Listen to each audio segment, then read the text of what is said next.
From CBS News Bay Area, this is the Morning Edition. Thanks for joining us this morning. It is Thursday, October 12th. All right, let's get you going. She was either dead or in Gaza. We are hearing more and more stories like these.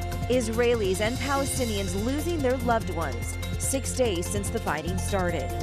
Long live Speaker Scalise. Republicans nominate Congressman Steve Scalise to be House Speaker, but will he have enough votes to get the job? I was totally caught off guard. A San Francisco pastor gets quite the honor for his service to the community and prayer for peace.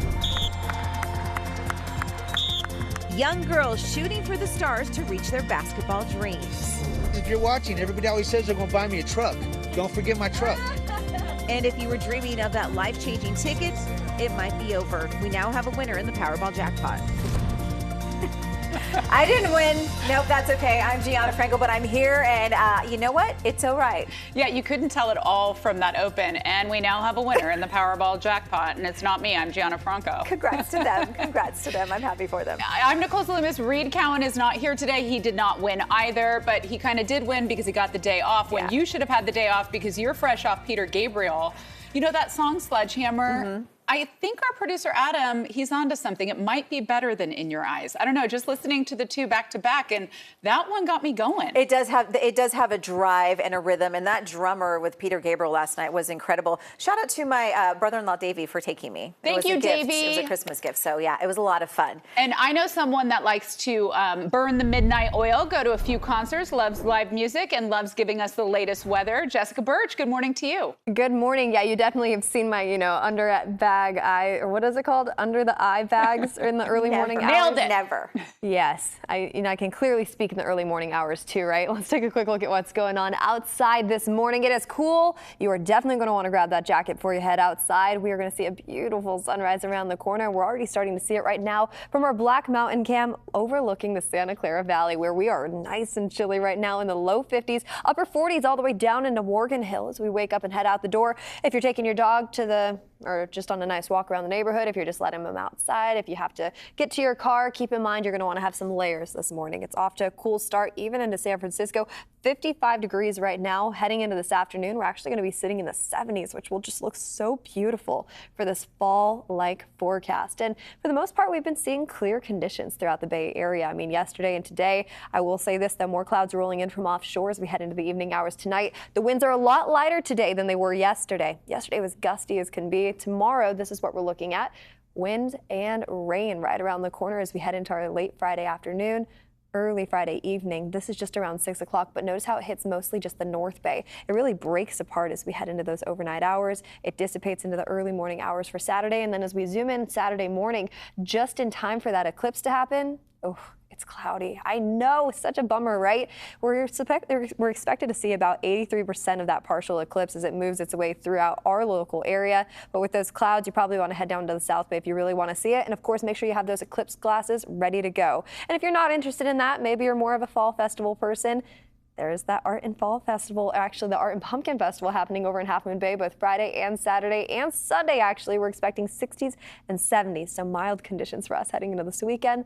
More on that in a bit. For now, over to you, G. All right, Jessica, thank you. Let's get you moving on some of those roadways this morning, specifically our bridges. San Mateo Bridge, live look here. You can see traffic already crowded this morning for anyone heading westbound over towards 101, and it's starting to get busy along the peninsula as well. We are tracking brake lights as you head northbound 101, coming away from 84, Palo Alto, Redwood City into San Mateo, and south of there, even through the South Bay, those rides out of 101 and 280 through San Jose also starting to back up just a bit. Bay Bridge Toll Plaza, it is slow. Metering lights are on, and we are tracking a few brake lights across the upper deck as well. So a slow ride there, and if you're making that ride off the East Shore Freeway through Richmond and Berkeley, you're going to see a lot of brake lights and some crowded conditions on the freeway.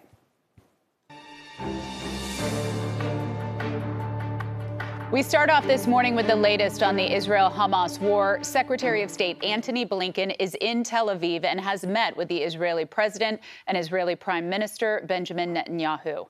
The two have discussed extra security measures and the crisis of people, including Americans taken hostage by Hamas. What we've seen, I think, will be very hard to erase from our minds. and certainly our hearts. But I sense a fierce determination in Israel to prevail, and prevail Israel will. The death toll has reached at least 2,500 people. The White House says at least 22 Americans are among the dead, and officials warn that number will go up. 6 days since the surprise attack from Hamas militants, which prompted Israeli Prime Minister Benjamin Netanyahu to declare war, Israel has launched new airstrikes and says it's preparing for a possible ground invasion. Around 300,000 Israeli troops are standing by near the Gaza Strip. Among them are reservists from other countries around the world, including the United States. We just want to go back, bring the peace as soon as possible. President Biden says he spoke to Netanyahu again yesterday and at a White House roundtable gave a warning to Iran, which has given money and weapons to Hamas for years. The State Department also issuing an advisory for Americans not to travel to Israel. There are many Palestinian Americans in the Bay Area who feel helpless as Gaza has been cut off from power, food, and fuel. We spoke with a woman in Danville who just lost contact with her family, and she shared her worst fear for them. To think of my uncle who needs a breathing machine and not be able to run it, or my cousin who just had a newborn not be able to feed him, or for someone who needs to drink water. Very simple. For that to be cut off and to experience that kind of suffering is hard to think about. Doreen is not the only one who has had more trouble reaching family in Gaza as the days wear on. The Arab Resource and Organization Center in San Francisco says that they've been getting countless calls from Palestinians here in the Bay Area, trying to get any information that they can. We're getting a lot of calls from Palestinians who are afraid about their families at home. I think the main calls that we're getting are people who want to know exactly the question you asked, like, what can we do about this? Makes you really sick. I'm frustrated, helpless, because those are my people. And the International Committee of the Red Cross is warning that hospitals in Gaza risk turning into morgues as they lose power. Well, there have been horrifying stories of suffering coming out of Israel when Hamas stormed an Israeli neighborhood near the Gaza border Saturday morning. Thomas Hand was pinned down under heavy gunfire for 12 hours as the terrorists went door to door executing his neighbors. This is his 8-year-old daughter. She had been staying with one of those neighbors. 2 days later, he found out that she died and said that was the best possible outcome for this kind of situation. She was either dead or in Gaza. And if you know anything about what they do to people in Gaza, that is worse than death. That is worse than death. The way they treat you. They'd have no food, they'd have no water. She'd be in a dark room filled with Christ knows how many people and terrified every minute, hour, day, and possible years to come. No parent should ever go through that. Well, over in Napa, the congregation of Beth Shalom held a vigil to grieve the lives lost. Our Andrea Nakano was there. Johanna Meckel was one of many sitting in the synagogue. She was trying to hold back tears as she spoke to the crowd, sharing her story. This has been a nightmare. You wake up in the morning and you feel like it's a fever dream, like this can't be real. Meckel says 2 of her family members have died and many others are on the front lines fighting against Hamas. We always knew what they were capable of doing. We just never thought they'd actually get the opportunity to do it. So we are all in shock. I think we go from phases of just complete devastation and to rage. I mean, I feel like I have anger now coursing through my body. It's tough for Meckel to be thousands of miles away from home, but she's doing what she can here in the U.S. She works with an organization called Stand With Us to spread information.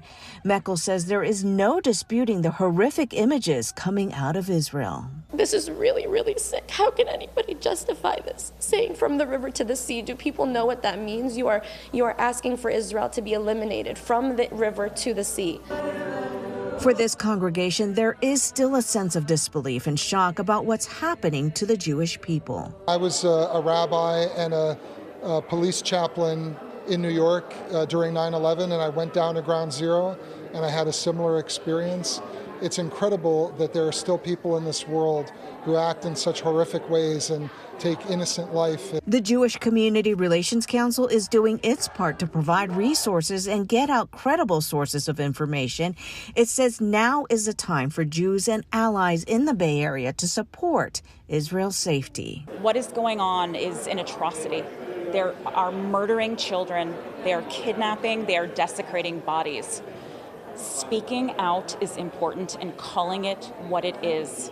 Terrorism, an attack on the Jewish people. An attack that many fear will impact generations to come. I have 2 young children, and it terrifies me that this is the world that we're bringing them up in, because the Jewish people will now never be the same. We will continue to follow the latest developments out of the Middle East on air, streaming on CBS News Bay Area and on KPIX.com, and that's where you can also find live updates.